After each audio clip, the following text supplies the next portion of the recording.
ఎందుకీ భావదారిద్ర్యం తెలుగు నిర్మాతలు ఆలోచించరా? ఏంటంటే ఈ మధ్య వచ్చే డబ్బింగ్ సినిమాలకి మన తెలుగు పేర్లు పెట్టడం లేదు. ఏదైతే తమిళ సినిమా పేర్లు ఏదైతే ఉన్నాయో అదే పేర్లు కూడా తెలుగులో కంటిన్యూ చేస్తున్నారు.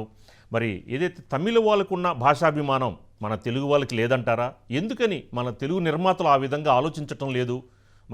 మరి భాషాభిమానం మనకు కూడా ఉందని నిరూపించుకునే అవకాశం లేదంటారా ఓం గారు? అంటే ఇది చాలా బాధాకరమైన విషయం అండి. ఎందుకంటేనండి తెలుగు సినిమాలకి తెలుగు పేర్లు పెట్టడం అన్నది చాలా వరకు తగ్గిపోయిందండి. ఇంగ్లీష్ పేర్లే ఎక్కువ పెడుతున్నారు. సరే, తమిళ వాళ్ళు ఏంటంటే చిత్రంగానండి కొన్నేళ్ల క్రితము తమిళనాడులో ప్రభుత్వము అక్కడ కూడా ఇలాగే ఇంగ్లీష్ పేర్లు ఎక్కువ పెడుతున్నారు అని చెప్పేసి తమిళ పేర్లు పెట్టకపోతే మీకు రాయితీలు ఇవ్వము, మీకు ఏవైతే సినిమాల పరంగా ఇవ్వాల్సినటువంటి ఫెసిలిటీస్ ఉంటాయో అవి కట్ చేస్తాము అని అప్పుడు గట్టిగా చెప్పినప్పుడు స్టార్ హీరోల నుంచి అండి, అంటే అప్పుడేదో క్రియేటివ్ ఫ్రీడమ్ ఇలాంటి మాటలు ఎవ్వరూ మాట్లాడాల, అందరూ తమిళ సినిమాల పేర్లే పెట్టారు. ఎంత పెద్ద స్టార్ హీరో సినిమా అయినా సరే, ఎందుకంటే ఆ రాయితీలు కావాలి మనకి, ప్రభుత్వ ఆగ్రహాన్ని మనం గురి కాకూడదు.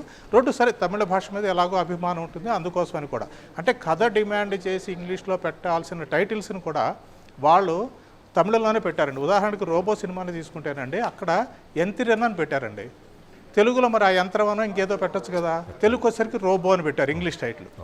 అప్పుడే మన వాళ్ళు కనుక దీన్ని ఖండించి ఉంటే, అంటే మీరేమో తమిళంలో పెట్టుకున్నారు, తెలుగుకి వచ్చేసరికి రోబో అని ఎందుకు పెడుతున్నారు, ఇది కరెక్ట్ కాదు కదని ఆ రోజే మన నిర్మాతలు కనుక కాస్త అడ్డు చెప్పుకుంటే ఈ పరిస్థితి వచ్చేది కదండి.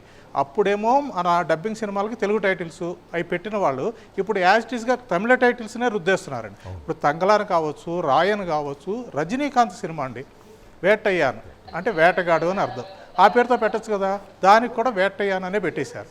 అంటే తెలుగు వాళ్ళు చూస్తారు ఏ పేరు పెట్టినా కానీ, వాళ్ళు ఈ విషయంలో పెద్ద పట్టింపు ఉండదు వాళ్ళకి అనేటువంటిది బాగా వచ్చేసిందండి. దానికి తాజా ఉదాహరణ అండి, నిన్న జిగ్రా అని చెప్పేసి హిందీ సినిమా అండి, అలియా భట్ నటించింది. జిగ్రా అంటే కరేజ్ అని అర్థం. సరే, ధైర్యమానో పెట్టచ్చు కదా తెలుగులో, దానికి కూడా యాజ్ ఇట్ ఈస్గా జిగ్రా అనే పెట్టారండి. ఎంతమంది తెలుస్తుంది జిగ్రా అంటే ఏంటి అన్నది? అంటే ఏదోటి అలియా భట్ ఉంది, ఆమె హీరోయిన్గా చేసింది కాబట్టి హిందీలో జిగ్రా, కాబట్టి తెలుగులో కూడా అదే పేరు పెట్టేద్దాం, వేరే పేరు ఎందుకు పెట్టడము అనేటువంటిది బాగా వాళ్ళ మనసుల్లో ఉందండి.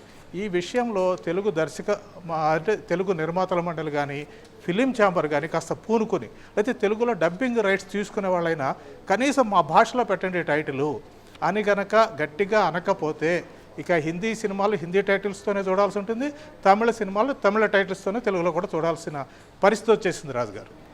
ఓం గారు, అంటే ఇప్పుడు ఏదైతే తమిళ ఇండస్ట్రీకి సంబంధించి ఇంగ్లీష్ టైటిల్స్ కాకుండా తమిళ టైటిల్స్ పెడితేనే మీకు రాయితీలు ఇస్తాం అన్న వేలో భాగంగా కూడా మరి డబ్బింగ్కి వచ్చినప్పుడు నిర్మాతలకు సంబంధించిన అంశంలో మరి గవర్నమెంట్ నుంచి కూడా అలాంటి సంబంధించిన ఏమైనా అంశం కనుక వస్తే మరి అప్పుడు తెలుగు నిర్మాతలు అప్పుడైనా స్పందిస్తారా ఓం గారు? ఖచ్చితంగా అండి. అంటే అది చేయాల్సిండి, ఎందుకంటే గవర్నమెంట్ ఒక పాయింట్లోనండి కొన్ని డెసిషన్స్ తీసుకోవాల్సి ఉంటుందండి. అంటే ఇప్పుడు తమిళనాడులో ఆ పరిస్థితి లేదు. తర్వాత గవర్నమెంట్ మారినప్పుడు ఏం చేశారంటే వీళ్ళందరూ నిర్మాతలు కావచ్చు, దర్శకులు కావచ్చు, ఏమండి తమిళ పేర్లే పెట్టాలంటే ఎలాగో మా క్రియేటివ్ ఫ్రీడమ్ కూడా ఆలోచించండి, కాబట్టి మేము కాస్త ఇంగ్లీష్ టైటిల్ పెట్టుకుంటాము, మాకు పర్మిషన్ ఇవ్వండి, మీరు అలా రాయితీలు కట్ చేస్తారంటే కరెక్ట్ కదా అని వాళ్ళు కన్విన్స్ చేశారు. కన్విన్స్ చేసిన తర్వాత ఇప్పుడు తమిళ సినిమాలు కూడా ఇంగ్లీష్ టైటిల్స్ పెడుతున్నారు, పెట్టట్లేదని కాదండి, కానీ అవకాశం ఉన్నంత వరకు వాళ్ళు తమిళ టైటిల్సే పెడుతున్నారు. ఎందుకంటే ఇందాక మనం అనుకున్నట్టుగా భాషాభిమానం వాళ్ళకి ఎక్కువ కాబట్టి మ్యాక్సిమం తమిళ టైటిల్స్ పెడతారు, తప్పని పరిస్థితుల్లో ఇంగ్లీష్ టైటిల్ పెడుతుంటారు.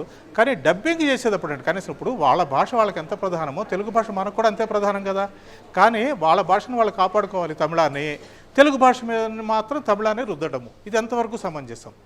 కాబట్టి ఇది ఎక్కడో చోట ఒక పాయింట్లో ఆగకపోతే దానికి ప్రభుత్వం అయినా కానీ కాస్త నిర్మాతల మండలితోనో వాళ్ళతో మాట, ఇప్పుడు తెలుగు అధికార భాషా సంఘం ఉంటుందండి, ఆ పెద్దలు తెలుగు నిర్మాతలతో కూర్చొని మాట్లాడడము, లేకపోతే ఆ డబ్బింగ్ రైట్స్ తీసుకునే వాళ్ళతో కూర్చొని మాట్లాడడము, కన్విన్స్ చేయడం అండి. అంటే ఏదో రూల్గా పెట్టాలి, జీవో తీసుకురావాలని కాదండి.